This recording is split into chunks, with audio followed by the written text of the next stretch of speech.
மாவட்டத்தில் கனமழை எச்சரிக்கை விடுக்கப்பட்டுள்ளதால் தாழ்வான பகுதிகளில் உள்ள மக்கள் பாதுகாப்பாக இருக்க அறிவுறுத்தப்பட்டுள்ளது. குறிப்பாக தாமிரபரணி ஆற்றின் கரையோரம் வசிக்கும் மக்கள் பாதுகாப்பாக இருக்க தூத்துக்குடி மாவட்ட ஆட்சியர் லட்சுமிபதி எச்சரிக்கை விடுத்துள்ளார். மின் சாதன பொருட்களை கவனமாக கையாள வேண்டும்.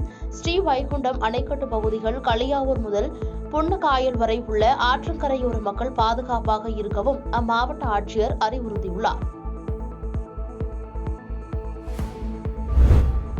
போக்குவரத்து தொழிற்சங்க பிரதிநிதிகளுடன் அமைச்சர் சிவசங்கர் பேச்சுவார்த்தை நடத்தினார். சுமார் 2 மணி நேரம் மேலாக பேச்சுவார்த்தை நடைபெற்று வந்த நிலையில் நிறைவு பெற்றது.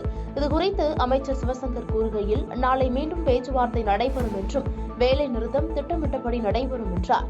தொடர்ந்து அமைச்சர் சிவசங்கர் கால அவகாசம் கேட்டுள்ள நிலையில் நல்ல முடிவை அறிவிப்பார் என நம்புகிறோம் என்று தொழிற்சங்கத்தினர் தெரிவித்துள்ளனர். மேலும் கோரிக்கைகள் நிறைவேறும் வரை போராட்ட அறிவிப்பை திரும்பப் பெறப் போவதில்லை எனவும் கூறப்பட்டுள்ளது.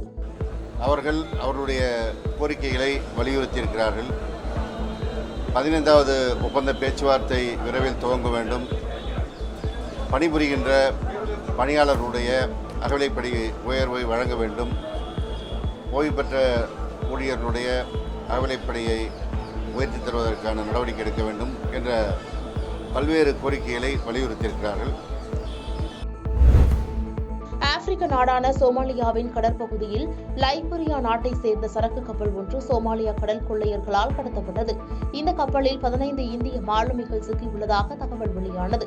இதையடுத்து இந்திய கடற்படையினர் அதிரடியாக களத்தில் இறங்கி கப்பலில் சிக்கியுள்ளவர்களை கடற்கொள்ளையர்களிடமிருந்து மீட்கும் நடவடிக்கையில் ஈடுபட்டனர். இந்நிலையில் இந்திய கடற்படை கமாண்டோக்கள் கடத்தப்பட்ட கப்பலுக்குள் நுழைந்து கடத்தப்பட்ட இந்தியர்களை பத்திரமாக மீட்டனர். கொள்ளையர்கள் தப்பி ஓடிய நிலையில் கப்பலில் இருந்த 15 இந்தியர்கள் 6 பிலிப்பைன்ஸ் நாட்டை சேர்ந்தவர்கள் பத்திரமாக மீட்கப்பட்டனர். முழுமையான சோதனைக்கு பின் கப்பல் தற்போது புறப்பட்டது என இந்திய கடற்படை தெரிவித்துள்ளது. ஜப்பானில் கடந்த 1ஆம் தேதி பயங்கர நிலநடுக்கம் ஏற்பட்டது. ரிக்டர் அளவில் 7.6 பதிவான நிலநடுக்கம் அந்நாட்டின் இஷிகாவா, நிகாட்டா, டயோமா, யமகுடா மாகாணங்களை தாக்கியது. இந்த பயங்கர நிலநடுக்கத்தை தொடர்ந்து 150க்கும் மேற்பட்ட முறை நில அதிர்வுகள் ஏற்பட்டன. இந்த பயங்கர நிலநடுக்கத்தில் இதுவரை 100 பேர் உயிரிழந்துள்ளதாக தகவல் வெளியாகியுள்ளது. இந்நிலையில் நிலநடுக்கத்தால் பாதிக்கப்பட்ட ஜப்பானுக்கு இந்தியா உதவ தயாராக இருப்பதாக பிரதமர் மோடி தெரிவித்துள்ளார். இதுகுறித்து ஜப்பான் பிரதமர் பூமியோ கிஷிடாவுக்கு அவர் எழுதியுள்ள கடிதத்தில், நிலநடுக்கத்தில் உயிரிழந்தவர்களின் குடும்பங்களுக்கு எனது ஆழ்ந்த இரங்கலை தெரிவித்துக் கொள்கிறேன். பேரழிவால் பாதிக்கப்பட்ட ஜப்பான் மக்களுக்கு ஆதரவாக இருக்கிறோம். ஜப்பானுடனான உறவை இந்தியா மதிக்கிறது. இந்நேரத்தில் சாத்தியமான அனைத்து உதவிகளையும் வழங்க தயாராக உள்ளது என்று தெரிவித்துள்ளார். லட்சத்தீவு பகுதிகள் மற்றும் அதனை ஒட்டிய பகுதிகளில் ஒரு வளிமண்டல கீழடுக்கு சுழற்சியும், தென்மேற்கு வங்கக்கடல் மற்றும் அதனை ஒட்டிய பகுதிகளில் ஒரு வளிமண்டல கீழடுக்கு சுழற்சியும் நிலவி வருகிறது. இதன் காரணமாக நீலகிரி, கோயம்புத்தூர், திருப்பூர், தேனி, திண்டுக்கல் உள்ளிட்ட 10 மாவட்டங்களில் மிதமான மழைக்கு வாய்ப்புள்ளதாக தெரிவிக்கப்பட்டுள்ளது. அதன்படி செங்கல்பட்டு, தென்காசி, திருநெல்வேலி மற்றும் கன்னியாகுமரி மாவட்டங்களில் லேசான அல்லது மிதமான மழை பெய்யக்கூடும் என்றும், திருவள்ளூர், சென்னை, காஞ்சிபுரம், கடலூர், விழுப்புரம், மயிலாடுதுறை, புதுச்சேரி மற்றும் காரைக்கால் பகுதிகளில் லேசான மழை பெய்யக்கூடும் என்றும் சென்னை வானிலை ஆய்வு மையம் தெரிவித்துள்ளது. சென்னை நந்தம்பாக்கம் வர்த்தக மையத்தில் வருகிற 7 மற்றும் 8 ஆகிய தேதிகளில் உலக முதலீட்டாளர்கள் மாநாடு நடைபெறவுள்ளது. தொழில் முதலீட்டை ஈர்ப்பதற்காக நடத்தப்படும் இந்த மாநாட்டில் வெளிநாடுகளிலிருந்து ஏராளமான தொழில் அதிபர்கள் பங்கேற்க உள்ளனர். பல்வேறு தொழில் நிறுவனங்களுக்கான புரிந்துணர்வு ஒப்பந்தங்களும் கையெழுத்தாக உள்ளது. இதையொட்டி வர்த்தக மையத்தில் அரங்குகள் அமைக்கும் பணி நடைபெற்று வருகிறது. இந்நிலையில் உலக முதலீட்டாளர் மாநாடு மூலம் தமிழகத்தில் தொழில் வளர்ச்சி ஏற்படும் என முதலமைச்சர் மு.க.ஸ்டாலின் தெரிவித்துள்ளார். இதுகுறித்து அவர் மேலும் கூறுகையில், தமிழ்நாடு உலகளாவிய முதலீட்டாளர்கள் சந்திப்பு 2024 நெருங்கி வருவதால் எதிர்பார்ப்புடன் கூடிய காற்று வீசுகிறது. பிரதிநிதிகள் மாநிலத்தின் தொழில்துறை அதிசயத்தை காணவும், வணிக ஒத்துழைப்புகளை வளர்க்கவும் ஒரு அருமையான வாய்ப்பை வழங்குகிறது என குறிப்பிட்டுள்ளார். தொடர் மழை காரணமாக 71 அடி உயரம் கொண்ட வைகை அணை அதன் முழு கொள்ளளவை எட்டியுள்ளது. இன்று அதிகாலையில் வைகை அணையின் நீர்மட்டம் முழு கொள்ளளவை எட்டிய நிலையில் அணையின் பாதுகாப்பு கருதி அணைக்கு வரும் தண்ணீர் அனைத்தும் உபரி நீராக வெளியேற்றப்படுகிறது. அதன்படி வினாடிக்கு 3106 கன அடி தண்ணீர் அணையில் உள்ள பிரதான 7 மதகுகள் வழியாக வெளியேற்றப்பட்டு வருகிறது. ஏற்கனவே தேனி, மதுரை, திண்டுக்கல், சிவகங்கை, ராமநாதபுரம் ஆகிய மாவட்டங்களில் வைகை கரையோரம் உள்ள மக்களுக்கு வெள்ள அபாய எச்சரிக்கை விடுக்கப்பட்டிருந்தது. இந்நிலையில் ஆற்றில் உபரி நீர் வெளியேற்றப்படுவதால் கரையோர பகுதிகளில் வசிக்கும் மக்கள் பாதுகாப்பான இடங்களுக்கு செல்லும்படியும் வைகை ஆற்றில் யாரும் இறங்கவோ கடக்கவோ வேண்டாம் என்றும் பொதுப்பணித்துறை சார்பில் எச்சரிக்கை விடுக்கப்பட்டுள்ளது. சூரியனை ஆய்வு செய்வதற்காக கடந்த செப்டம்பர் 2ஆம் தேதி ஆதித்யா L1 விண்கலம் விண்ணில் செலுத்தப்பட்டது. ஸ்ரீஹரிகோட்டாவில் உள்ள ஏவுதளத்திலிருந்து BSLV ராக்கெட் மூலம் ஏவப்பட்டது. விண்ணில் செலுத்தப்பட்ட 63 நிமிடங்கள் மற்றும் 20 வினாடிகளில் நீர்மட்ட பாதையில் வெற்றிகரமாக நிலைநிறுத்தப்பட்டது. இந்நிலையில் ஆதித்யா L1 விண்கலம் இன்று அதன் இறுதி இருப்பிட சுற்றுவட்ட பாதையில் நிலைநிறுத்தப்படுகிறது. இதுகுறித்து இஸ்ரோ அதிகாரிகள் கூறுகையில், ஆதித்யா L1 விண்கலம் இன்று மாலை சுமார் 4 மணிக்கு அதன் இறுதி இருப்பிடமான லாக்ராஞ்ச் பாயிண்ட் 1ஐ சுற்றியுள்ள ஹாலோ சுற்றுவட்ட பாதையில் நிலைநிறுத்தப்படும். விண்கலத்தில் உள்ள 7 சாதனங்கள் இந்த ஆய்வில் ஈடுபடும் என்றும் அந்த இடத்தில் விண்கலத்தை நிலைநிறுத்தாவிட்டால் அது தொடர்ந்து பயணிக்கும், சூரியனை நோக்கி கூட செல்லக்கூடும் என்று அதிகாரிகள் தெரிவித்துள்ளனர். வங்காளதேசத்தின் மேற்கு நகரமான ஜெசூரிலிருந்து தலைநகர் டாக்காவிற்கு பயணிகள் ரயில் ஒன்று சென்று கொண்டிருந்தது. அப்போது எதிர்பாராத விதமாக ரயிலின் 4 பெட்டிகள் தீப்பிடித்தது. இதனை கண்ட அப்பகுதியை சேர்ந்தவர்கள் விரைந்து வந்து ரயிலில் இருந்த பயணிகளை மீட்கும் பணியில் ஈடுபட்டனர். விபத்து குறித்து தகவல் அறிந்த தீயணைப்பு துறையினர் விரைந்து வந்து தீயை அணைக்கும் பணியில் ஈடுபட்டனர். எனினும் தீ விபத்தில் சிக்கி 5 பேர் உயிரிழந்துள்ளனர். சிலரின் சதி செயலால் இந்த விபத்து நிகழ்ந்திருக்கலாம் என்றும் விபத்து குறித்து விசாரணை நடைபெற்று வருகிறது என்றும் காவல்துறை தரப்பில் தெரிவிக்கப்பட்டுள்ளது. 2024 பொங்கல் பண்டிகையை முன்னிட்டு தமிழ்நாடு அரசின் C மற்றும் D பிரிவு ஊழியர்கள், ஆசிரியர்கள், ஓய்வூதியதாரர்களுக்கு தமிழக அரசு போனஸ் அறிவித்துள்ளது. அதன்படி C மற்றும் D பிரிவை சார்ந்த ஓய்வூதியதாரர்கள், குடும்ப ஓய்வூதியதாரர்கள் மற்றும் முன்னாள் கிராம அலுவலர்களுக்கு தமிழக அரசு சார்பில் பொங்கல் பரிசு அறிவிக்கப்பட்டுள்ளது. C மற்றும் D பிரிவை சார்ந்த பணியாளர்கள், ஆசிரியர்களுக்கு ரூபாய் 3000 என்ற உச்ச வரம்பிற்குட்பட்டு மிகை ஊதியம் வழங்கப்படும். சில்லறை செலவினத்தின் கீழ் மாத அடிப்படையில் நிர்ணயிக்கப்பட்ட ஊதியம் பெறும் முழு நேர, பகுதி நேர பணியாளர்களுக்கு 1000 ரூபாய் சிறப்பு மிகை ஊதியம் வழங்கப்படும் என்றும், பொங்கல் பரிசு வழங்குவதன் மூலம் தமிழக அரசுக்கு 167 கோடியே 68 லட்சம் ரூபாய் செலவு ஏற்படும் எனவும் அறிவித்துள்ளது.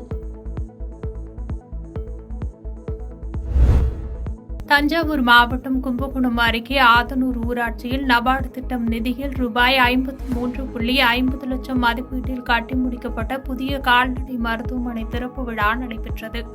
மாவட்ட ஆட்சியர் தீபக் ஜேக்கப் தலைமையில் நடைபெற்ற இந்த நிகழ்ச்சியில் தமிழக பள்ளிக்கல்வித்துறை அமைச்சர் அன்பில் மகேஷ் பொய்யாமொழி கலந்து கொண்டு புதிய கால்நடை மருத்துவமனையை குத்துவிளக்கேற்றி திறந்து வைத்து, பெயர் பலகையை திறந்து வைத்து, மருந்துகள், வைப்பறை மற்றும் கால்நடைகளுக்கு வழங்கும் சிகிச்சை ஆகியவற்றை நேரில் பார்வையிட்டார். இதில் வட்டாட்சியர் மணிகண்டன், பயிற்சி ஆட்சியர் ஸ்ரீகாந்த் உள்ளிட்ட பலர் பங்கேற்றனர்.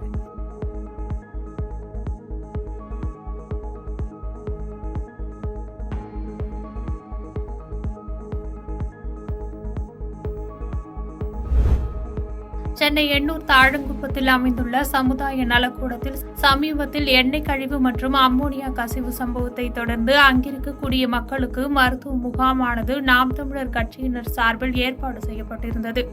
இதில் கலந்து கொண்டு பார்வையிட்ட அக்கட்சியின் தலைமை ஒருங்கிணைப்பாளர் சீமான் பின்னர் செய்தியாளர்களை சந்தித்தார்.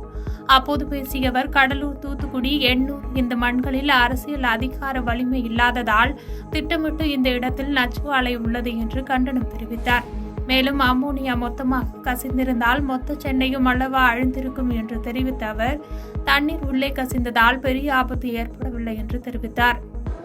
என் நிலத்தை கூடியா, நானே முதலாளியா, நானே தொழிலாளியா, நான் தற்சார்பு வாழ்க்கை எனக்கு வேண்டியது. நீ உன் தொழிற்சாலையில என்ன வரும்? வேலை வருது, வேலை எனக்கு கொடுப்பியானே தெரியாது, வேலை வருது, அதுக்கு என்ன வருது? சம்பளம். சம்பளத்தை வச்சு நீ என்ன செய்வ? நல்லா சாப்பிடுவேன். சாப்பாடு எங்க இருந்து வரும்? ஒரு அடிப்படை அறிவு தானே. கடலூர்ல இல்லாத சிப்காடா வளர்ந்துருச்சா? கடலூர்ல இல்லாத சிப்காடு தொழிற்சாலையால இந்த நாடு மக்களும் அரை அங்குல வளர்ந்ததை காட்டு, மொத்த இடத்தையும் எடுத்துக்க. திருநெல்வேலி மாவட்ட பகுதியில் கொலை உள்ளிட்ட பல வழக்குகளில் தொடர்புடைய சிவசுப்பிரமணியம் மற்றும் 4 குற்றவாளிகள் பெருந்துறை அருகே குள்ளம்பாளையம் என்ற இடத்தில் பதுங்கியிருப்பதாக போலீசாருக்கு ரகசிய தகவல் கிடைத்தது. இந்த தகவலின் அடிப்படையில் நெல்லையிலிருந்து வந்த உதவி ஆய்வாளர் ஆண்ட்ரூ மற்றும் 6 போலீசார் குற்றவாளிகளை சுற்றி வளைத்து கைது செய்ய முயன்றனர். அப்போது குற்றவாளிகள் ஒரு வீட்டில் பதுங்கியிருந்ததாக கிடைத்த தகவலின் அடிப்படையில் போலீசார் அவர்களை சுற்றி வளைத்து கைது செய்ய முயன்றனர். அப்போது அறைக்குள் சென்ற உதவி ஆய்வாளர் ஆண்ட்ரூவை குற்றவாளிகள் அருவாளை கொண்டு தாக்க முயன்றதாக கூறப்படுகிறது. இதையடுத்து ஆண்ட்ரூ தன்னையும் உடன் வந்த காவலர்களையும் காப்பாற்ற நினைத்து துப்பாக்கி சூடு நடத்தியதாக கூறப்படுகிறது. மேலும் இந்த சம்பவத்தில் யாருக்கும் காயம் ஏற்படவில்லை. இதற்குள் இந்த கும்பல் தப்பி தலைமறைவானது. இதையடுத்து போலீஸ் உதவி ஆய்வாளர் ஆண்ட்ரூ அளித்த புகாரின் அடிப்படையில் பெருந்துறை போலீசார் விசாரணை நடத்தி வருகின்றனர்.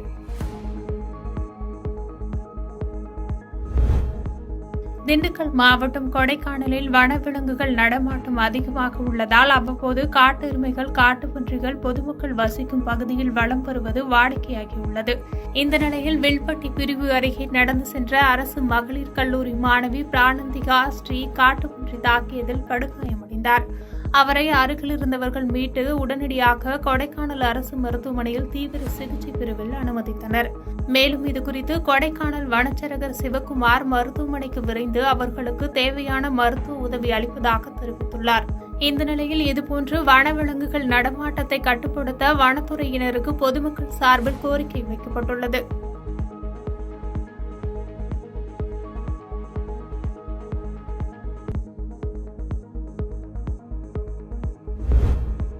திண்டுக்கல் மாவட்டம் கொடைக்கானலை சேர்ந்த பேக்கரி உரிமையாளர் ரமேஷ்.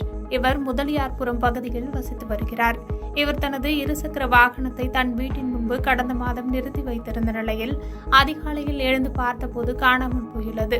இதுபற்றி கொடைக்கானல் போலீசில் ரமேஷ் அளித்த புகாரின் அடிப்படையில் போலீசார் வழக்கு பதிவு செய்து அப்பகுதியில் பொருத்தப்பட்டிருந்த சிசிடிவி காட்சிகள் உள்ளிட்டவைகளை சோதனை செய்ததில் மதுரையை சேர்ந்த அப்சல் சலீம், பிரபாகரன், அந்தோணி செல்வகுமார் ஆகிய மூவரும் சேர்ந்து இருசக்கர வாகனத்தை திருடியதை கண்டுபிடித்தனர். தொடர்ந்து மூவரும் வேறு ஏதாவது வழக்குகளில் சம்பந்தப்பட்டு உள்ளனரா என்பது குறித்து